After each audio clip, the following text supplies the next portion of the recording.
Hi everybody, my name's John. Welcome back to the Op-Tac YouTube channel. In this video we're going to be looking at what a battle sim is and what you need to bring along to it. Before we get started though, this is a brand new YouTube channel, so we'd appreciate all the usual things. Give it a subscribe, comment on this video what your opinions are about what to bring, what you bring to a battle sim if you've done one before, or if you've got any questions, put them in the comment section down below.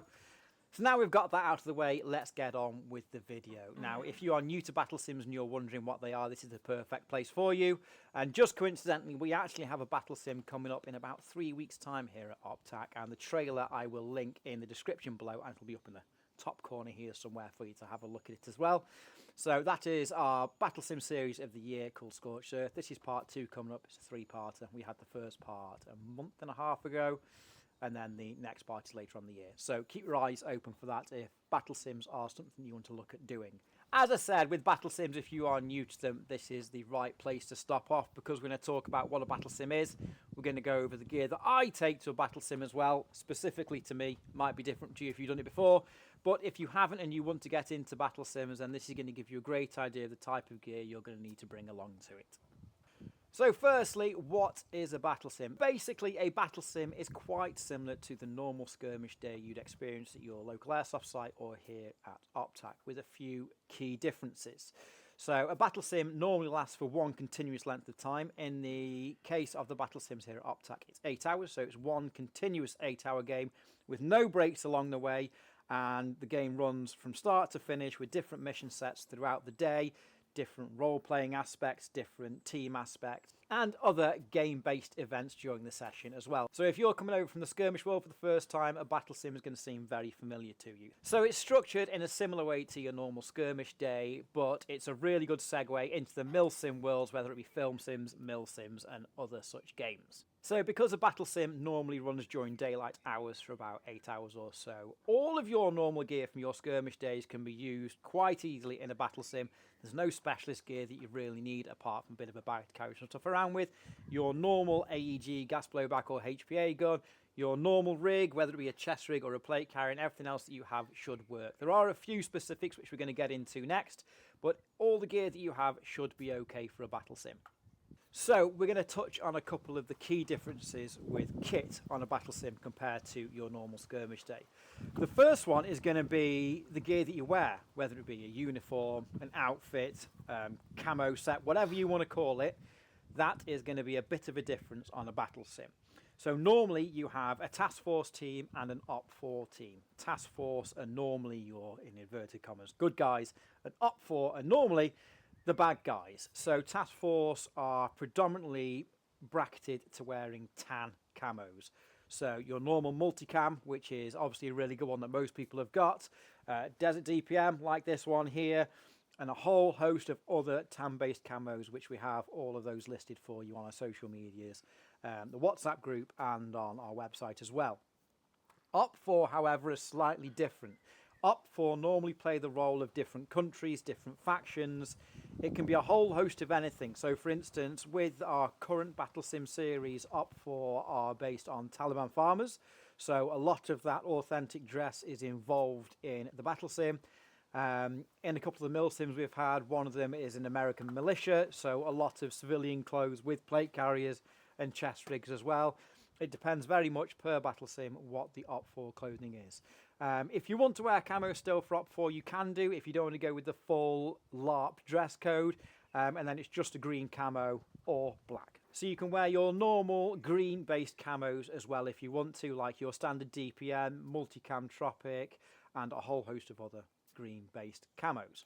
So that is one of the main differences for a battle sim compared to a skirmish with what you have to bring with you. The uniform that you wear very much dictates what team you are going to be on.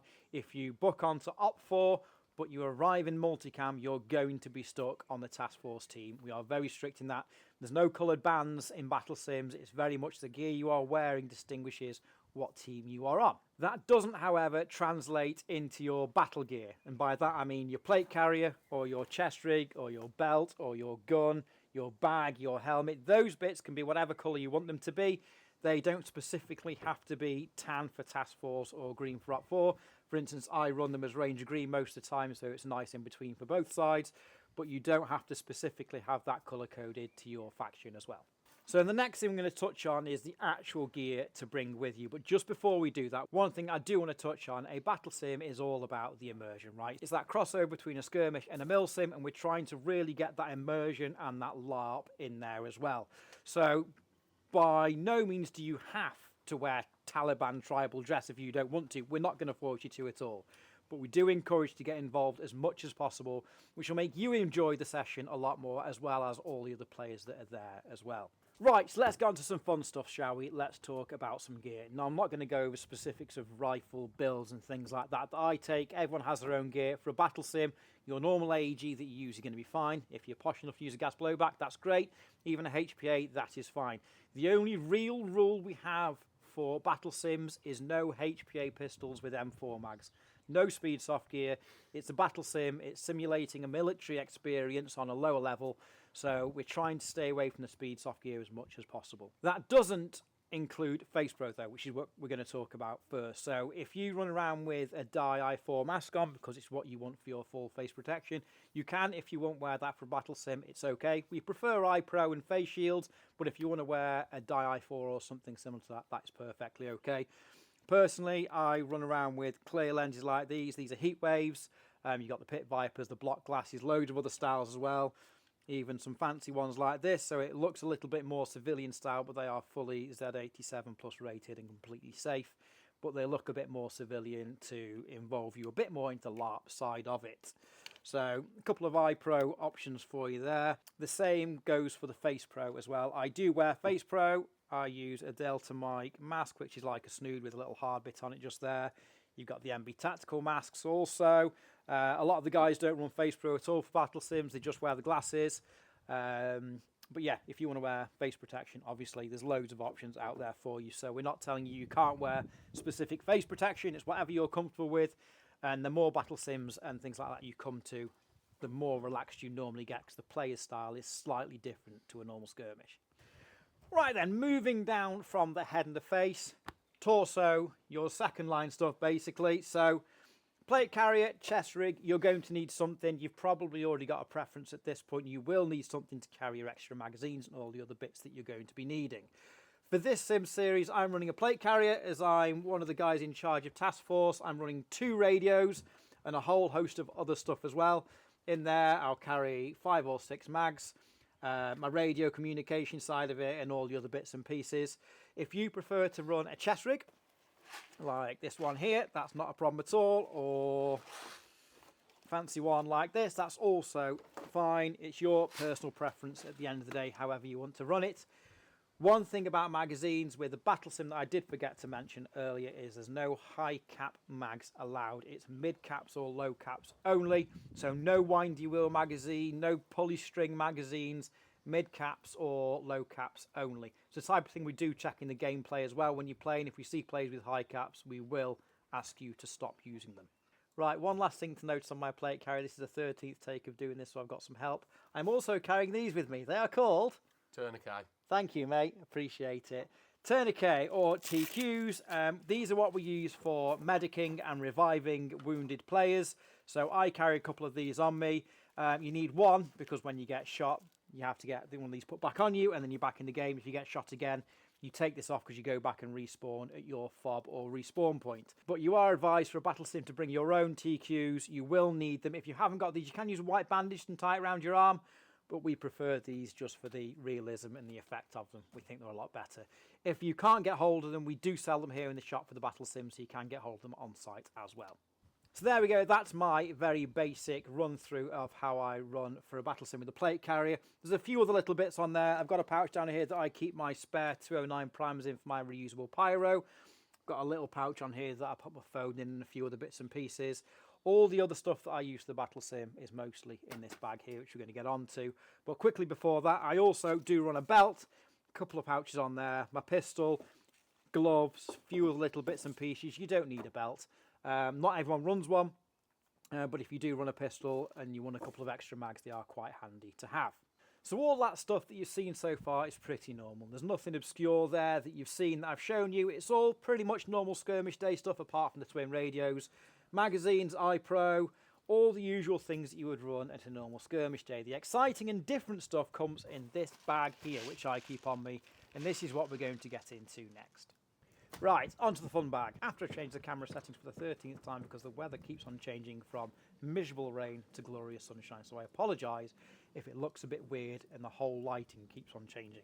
It's triggering me, I'm sorry. Anyway, onto the fun bag. So I use this bag for my battle sims. It's an 8-hour game, and this gives me everything that I need for that 8 hours. So we try to prevent anyone from coming back to the safe zone during the game. Couple of reasons for that. First one being it's a battle sim. It's not a skirmish day where you can come back and have a nice hot chocolate with your mates and have a chat. It's a battle sim. It's non-stop. There are no breaks. It's continuous gameplay. So we want you out there for the entire 8 hours for your enjoyment, but for everyone else as well. So if everyone else out here is staying out, but 5 or 6 people go back from one team, it's going to affect the gameplay. So we do try and encourage people to stay out there for the full time. Now, we do, however, offer hot food at lunchtime. We offer hot dogs and things like that. If you want those, you can have them, and we will even bring them out to you in the game zone to your fob, which is your base of operations, so you can have a hot dog at lunchtime if you want. But we try to encourage you on a battle sim, bring your own food with you, bring your own drink, bring everything with you that you need, and take it out into the game zone. So that's what I'm going to show you here with this bag. It's not a special bag. My mate AliExpress, once again coming in for the saviour, as we all do with AliExpress these days. I've got it decked out so it looks a bit more like a medical bag, which it is actually supposed to be in the real world. So I've got a couple more TQs on there, a pair of shears and a med patch, just because it looks cool, basically no other reason. So I'm going to run you through what I carry in here to give you an idea of what you should be taking out into the game zone with you. Right, first pouch. I can't even remember what's in here, to be honest, so it's going to be a surprise for all of us. First pouch, I've got a small can of gas. I only use gas on my pistol at the minute, so I don't need a big bottle. So I just carry one of these small ones to keep in here, and it stays there all the time. I've got some spare batteries for my optics for my rifles, so if I need a battery when I'm out in the game zone, I've got one, I can always replace it. A couple of other types of batteries as well for different optics. Spare 209 primers for my reusable grenade. A little Allen key tool to adjust the optics if I need to re-zero something, and some elastic bands because they save you from most things in the world, to be honest. So that's the top pouch. Loads of space in these bags. Straight into the second pouch, moving down. In here I keep a manual speed loader. You all know what one of these is. Probably everyone's got one of these now. So I've got a manual speed loader. That's got the silicone insert in it, so it's a little bit quieter, which is nice. And then spare BBs and a little speed loader from a pistol.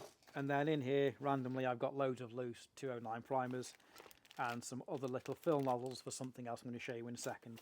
So in this pouch, all the BBs that I need for the day are going to be in here, tucked away nicely. So I haven't got to go back to the safe zone to refill my mags. I can do it in my fob or on the fly from the back of the vehicle, wherever my bag is. Most battle sims you have a fob, so you've got a base of operations where your commanders are set. You can leave your bag in there, it's completely safe. So you can go out and have some gunfights and have some fun. Then we need to reload, you can come back and do it at your fob out in the game zone. Other situations like the last battle sim, the task force players had no fob whatsoever. We were on our feet for the entire day and we had to carry this around with us for the whole time. So bear that in mind as well.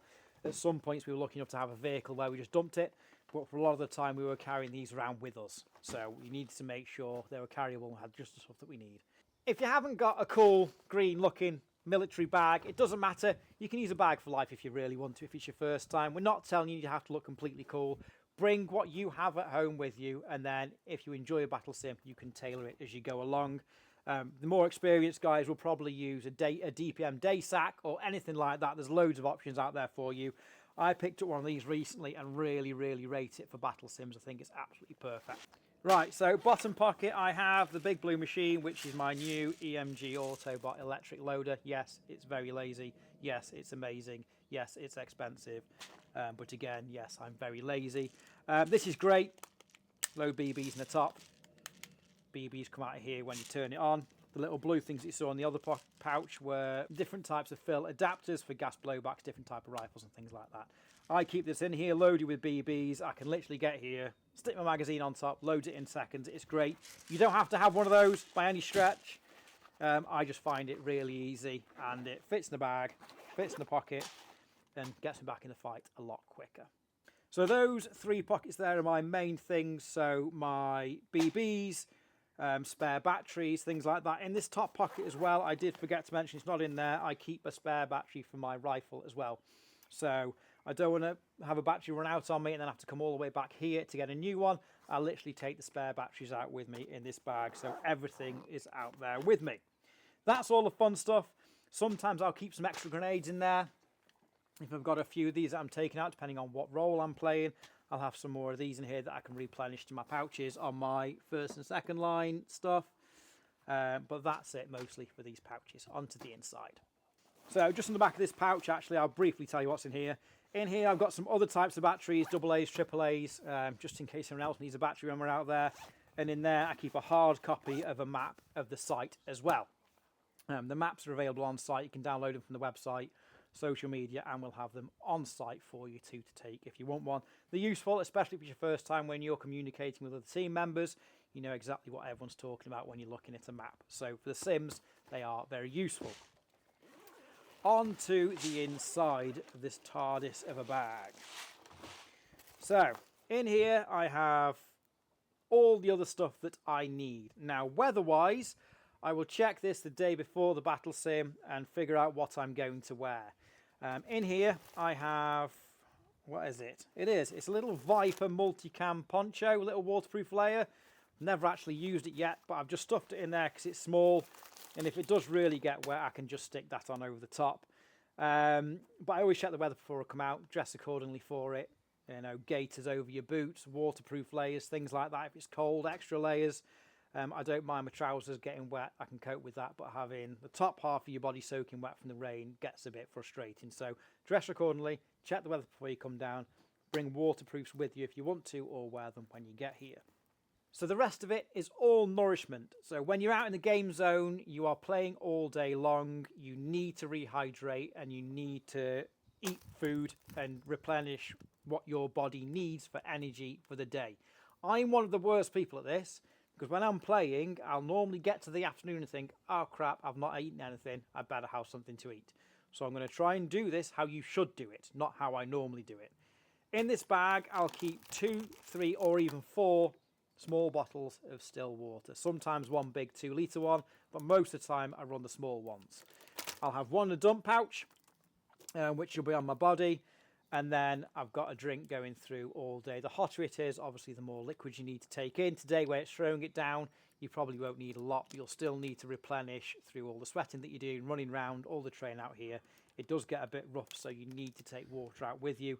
Keep it in your bag and your fob, but also try and keep a bottle on you if you can do. So that's water. The other thing that I take is food. Food, you can take whatever you want. Keep it simple. Some people bring stoves out there with them for battle sims. Personally, for an 8-hour battle sim, I think it's completely pointless. It's 8 hours. Get a meal deal from the garage, take that out with your bag of crisps and a wrap and a sandwich and a bottle of Coke. Should do you fine for your lunch. You don't need anything else.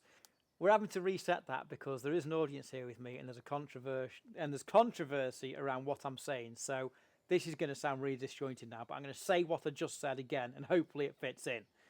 So this is quite posh for me for what I normally take. Normally it's 2 bags of salami sticks from Lidl and a bag of crisps. That's it, if you're lucky. Today I've gone posh to show off to you. The first thing, and I'm going to say it again, and they're going to laugh right behind camera and they're going to really wind me up, is Aldi's best kept secret, a bag of teeth and lips. Thank you. There are people there, honestly.